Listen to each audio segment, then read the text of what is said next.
Hello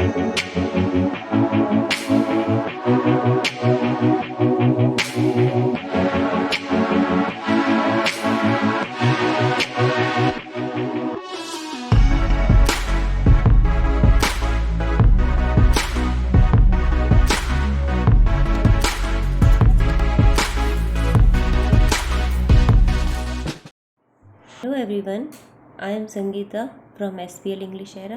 आज हम RBSE class 10th English की बुक गोल्डन रेज का चैप्टर नंबर 5 अ हीरो का पार्ट 1 करेंगे। इस चैप्टर की समरी हम पहले कर चुके हैं। यदि आपने समरी नहीं देखी है तो आपको इसका लिंक डिस्क्रिप्शन में मिल जाएगा। समरी ज़रूर देखें ताकि आपको पूरा चैप्टर एक साथ समझ आ जाए। इसमें हम डिटेल स्टडी करेंगे क्योंकि चैप्टर में से पैसेज आते हैं जिसमें से क्वेश्चन दिए होते हैं और आपको पैसेज में से उसके आंसर ढूंढ के देने, इसलिए हमें पूरा चैप्टर डिटेल में पढ़ना बहुत जरूरी। सबसे पहले हम देख लेते हैं कि इसके राइटर कौन है। इस चैप्टर के राइटर हैं RK नारायणन, जिनका जन्म 10 अक्टूबर 1906 को हुआ था। वो भारतीय अंग्रेजी लेखन के एक अग्रणी लेखक थे। उन्होंने एक नोवेल लिखा था द गाइड, वो बहुत ही प्रसिद्ध हुआ था और उस नोवेल पर एक हिंदी फिल्म भी बनी थी जिसका नाम भी गाइड था। चलिए अब हम अपना चैप्टर शुरू करते हैं। For Swami events took unexpected turn. Swami के लिए घटनाएं आशा के विपरीत मुड़ गई थी। इस पूरी स्टोरी का जो मेन पार्ट है वो है Swami. Father looked over the newspaper, he was reading under the hall lamp. पिताजी हॉल में एक लैंप लगा हुआ था, उसके नीचे बैठकर न्यूज़पेपर पढ़ रहे थे। एंड सेड, कहा, Swami listen to this, Swami इसे सुनो। News is to hand of the bravery of a village lad. यह समाचार पास ही के गांव के एक लड़के की बहादुरी के बारे में है। जो while returning home by jungle path, जंगल के रास्ते से घर लौटते समय, came face to face with the tiger, उसका सामना एक टाइगर से हो गया था। The paragraph describe the fight the boy had with the tiger and his flight up a tree. यह पैराग्राफ उस लड़के की टाइगर के साथ लड़ाई और उसके पेड़ पर चढ़ने के बारे में था। Where he stayed for half a day, जहाँ पर वह लगभग पूरे आधे दिन रहा। Till some people came that way, जब तक कि कुछ लोग उस रास्ते पर नहीं आ गए। एंड किल्ड द टाइगर, और टाइगर को मार नहीं दिया। आफ्टर रीडिंग इट, इसको पढ़कर, थ्रू फादर लुक्ड एट स्वामी फिक्सिटली, पिताजी ने स्वामी की तरफ बड़े गौर से देखा। एंड आस्क्ड, और पूछा, what do you say to that, तुम इसके बारे में क्या कहोगे। Said, I think he must have been a very strong and grown up person. मैं सोचता हूँ कि वह बहुत ही एक ताकतवर और बड़ा व्यक्ति है। इसमें देखो मॉडल का प्रयोग हुआ है मस्ट। मस्ट का प्रयोग जहाँ होता है वो किसी भी बात की अनिवार्यता को बताता है। तो स्वामी के अनुसार वह बहुत ही ताकतवर और बड़ा व्यक्ति है। Not at all a boy, लेकिन एक बच्चा नहीं है। How could a boy fight a tiger, एक लड़का टाइगर से कैसे लड़ सकता है। You think you are wiser than the newspaper, तुम सोचते हो कि तुम न्यूज़पेपर से ज़्यादा बुद्धिमान हो। फादर स्नीयर्ड, पिताजी ने व्यंग्य करते हुए कहा। अ मैन में have the strength of A elephant, एक आदमी में हाथी के जितनी ताकत हो सकती है। And yet be a coward, और हो सकता है वह कायर भी हो। वेयर एज अनदर में हैव द स्ट्रेंथ ऑफ कंजप्टिव, और दूसरी तरफ ये भी हो सकता है कि एक व्यक्ति में टीबी से पीड़ित व्यक्ति जितनी भी ताकत हो। बट इफ ही हैज़ करेज, लेकिन यदि उसमें साहस है, ही कैन डू एनीथिंग, वह सब कुछ कर सकता है। करेज इज एवरीथिंग, करेज सब कुछ है। Strength and age are not important, ताकत और आयु महत्वपूर्ण नहीं है। Swami disputed the theory, Swami ने इस सिद्धांत का खंडन किया, यानी कि स्वामी को अस्वीकार कर दिया। How can it be father, यह कैसे हो सकता है पिताजी। सपोज, मान लो, I have all the courage, मेरे पास साहस है। What can I do if a tiger should attack me, मैं क्या करूँगा यदि कोई टाइगर मेरे पर आक्रमण कर दे। लीव अलोन स्ट्रेंथ, स्ट्रेंथ को एक तरफ रखो। Can you prove you have courage? क्या तुम यह साबित कर सकते हो कि तुम में साहस है? लेट मी सी, मुझे देखने दो। If you can keep along tonight in my office room, यदि तुम मेरे ऑफिस रूम में आज रात अकेले रह सकते हो। अ फ्राइटफुल प्रपोजिशन, एक बहुत ही डरावना प्रस्ताव था। स्वामी थॉट, स्वामी ने सोचा। He had always slept beside his granny in the passage, वह प्रतिदिन अपनी दादी के पास गलियारे में सोता था। And any change in this arrangement, इस व्यवस्था में यदि कोई भी परिवर्तन होता था, केप्ट हिम ट्रेम्बलिंग, वह उसे बहुत ही डराता था। एंड अवेक ऑल नाइट, और फिर वह पूरी रात जागता रहता था। ही होप्ड एट फर्स्ट, उसने शुरू में सोचा, that his father was only joking, कि उसके पिताजी सिर्फ मजाक कर रहे हैं। ही मम्बल्ड वीकली, वह धीरे से बुदबुदाया, यस हाँ, and tried to change the subject, और उसने उस बात को बदलने की कोशिश की।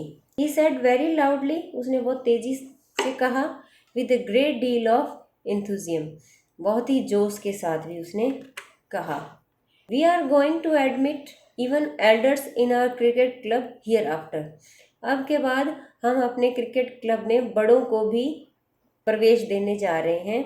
We are buying brand new bats and balls, हम नए बैट और बॉल भी खरीदने जा रहे हैं। Our captain has asked me to tell you, हमारे कैप्टन ने आपसे कहने को कहा है। इस प्रकार स्वामी बात को बदलने की कोशिश कर रहा था। Will see about it later, father cut in. अब यहाँ पर देखिए, ये वी विल की शॉर्ट फॉर्म यूज हुई है, जिसको प्रोनाउंस करेंगे हम विल। पिताजी ने कहा कि हम इसके बारे में बाद में देख लेंगे, बात उन्होंने बीच में काट दी। You must sleep alone hereafter, अब के बाद तुम अकेले ही सोओगे, इसमें भी मस्ट मॉडल का प्रयोग हुआ है।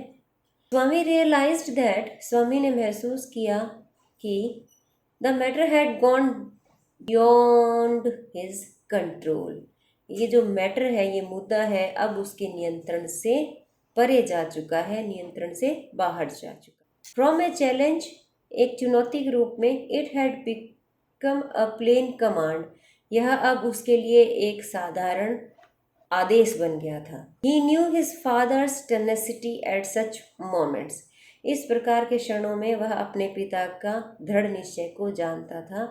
For the first of next month I will sleep alone father, अगले महीने के प्रारंभ से ही मैं अकेला सोऊंगा। No you must do it now, नहीं तुम ये अभी करोगे। It is disgraceful sleeping beside granny और मदर लाइक अ बेबी, ये बहुत ही शर्मनाक है कि छोटे बच्चे की तरह तुम अपनी दादी या माँ के साथ सो। You are in the second form, तुम दूसरी कक्षा में हो। इस लाइन से हमें यह पता चलता है कि स्वामी किस कक्षा में पढ़ता है। And I don't at all like the way you are being brought up, और जिस प्रकार से तुम्हारा पालन पोषण हो रहा है वह मुझे बिल्कुल भी नहीं पसंद। He said and looked at his wife, उन्होंने कहा और अपनी पत्नी की तरफ देखा। Who was rocking the cradle, जो कि जूलिया को झुला रही थी। Why do you look at me while you से इट, जब आपने यह कहा तो आपने मेरी तरफ क्यों देखा? आस्क्ड, ने पूछा। ये यहाँ पर आया है स्वामी की मदर के लिए। I hardly new anything about the boy, मैं मुश्किल से ही न के बराबर इस लड़के के बारे में कुछ जानती हूँ। No no I don't mean you, father said, पिताजी ने कहा, मेरा मतलब तुमसे नहीं है।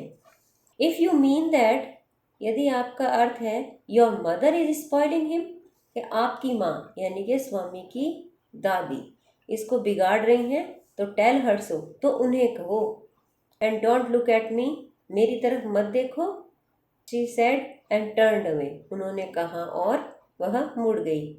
Swami's father sat gloomily gazing at the newspaper on his lap, Swami के पिताजी अपनी गोद में पड़े हुए न्यूज़पेपर को उदासी से घूरने लगे।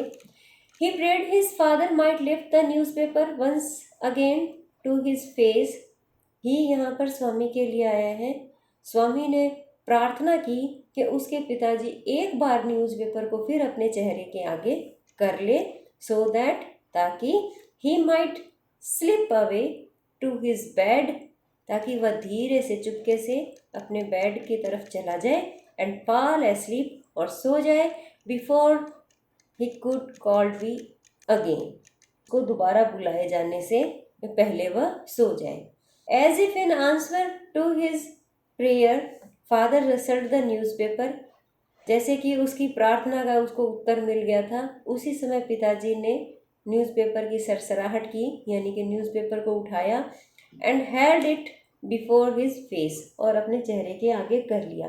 एंड स्वामी रोज साइलेंटली, स्वामी धीरे से उठा, and tiptoed away to his bed in the passage, और गलियारे में चुपचाप पंजों के बल अपने बेड पर चला गया।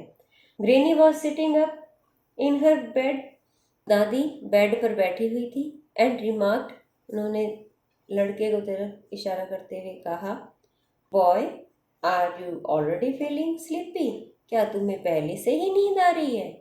Don't you want a story, क्या तुम एक स्टोरी नहीं चाहते?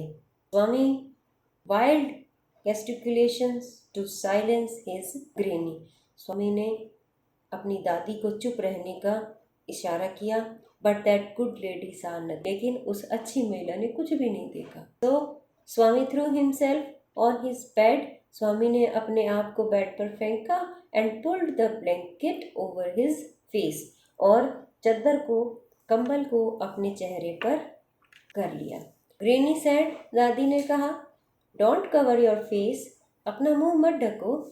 Are you really very sleepy, क्या तुम्हें सच में बहुत नींद आ रही है? स्वामी लीन्ड ओवर, स्वामी थोड़ा झुका, एंड विस्पर्ड, और फुसफुसाया, please please shut up granny, कृपया कृपया चुप हो जाओ दादी। डोंट टॉक टू मी, मेरे से बात मत करो, and don't let anyone call मी, और किसी को भी मुझे बुलाने मत देना, even if the house is on fire, घर में आग भी लग जाए। इस सेंटेंस से हमें यह पता चलता है कि स्वामी कितना डरपोक लड़का है, वह अकेले सोने से डरता है, अब वो अपने आप को बचाने की पूरी कोशिश कर रहा है। If I don't sleep at once, यदि मैं एक बार में नहीं सोया, आई शैल परहैप्स डाई, तो शायद मैं मर जाऊंगा। ही टर्न्ड ओवर, वह मुड़ा, कर्ल्ड, उसने अपने घुटने मोड़े, एंड स्नोर्ड, कराटे लेने लगा, अंडर द ब्लैंकेट, अपने कंबल के अंदर से, till he found his blanket pulled away, ऐसा वह तब तक करता रहा जब तक कि उसका कंबल उसने खींचा हुआ नहीं पाया। Father was standing over him, पिताजी उसके पास ही खड़े थे। स्वामी गेट अप, ही सेड, स्वामी उठो, उन्होंने कहा। किसने कहा? स्वामी के फादर ने। ही लुक्ड लाइक ए अपैरिशन, वह एक भूत के समान लग रहे थे। He looked like a apparition in the semi-darkness of passage which was lit by a cone of light reaching from the hall lamp. हाल में एक लैंप जल रहा था, उसकी जो रोशनी थी वो गलियारे में आ रही थी, उसमें क्या थोड़ा थोड़ा धुंधला अंधेरा था, उस अंधेरे में उसके पिताजी एक भूत के समान दिखाई दे रहे थे। स्वामी स्टीयर्ड, स्वामी हिला, एंड ग्राउंड, और थोड़ा सा कराहा, एज इफ इन स्लीप, जैसे कि वो नींद में है। फादर सेड, पिताजी ने कहा, गेट अप स्वामी, उठो स्वामी। ग्रेनी प्लीडेड, दादी ने उसका पक्ष लेते हुए कहा, why do you disturb him, तुम इसे क्यों परेशान कर रहे हो? गेट अप स्वामी, उठो Swami. He said for the 4th time, उन्होंने चौथी बार कहा, एंड स्वामी गॉट अप, अब स्वामी उठ गया। Father rolled up his bed, पिताजी ने उसका बिस्तर समेटा, took it under his arm, उसे अपने बगल में रखा, एंड सेड, कहा, कम विथ मी, मेरे साथ आओ। Swami looked at granny, hesitated for a moment, Swami ने एक क्षण के लिए संकोच करते हुए अपनी दादी की तरफ देखा, and followed his father into office room, और अपने पिताजी के पीछे पीछे ऑफिस रूम में चला गया। इसका नेक्स्ट पार्ट हम नेक्स्ट वीडियो में करेंगे।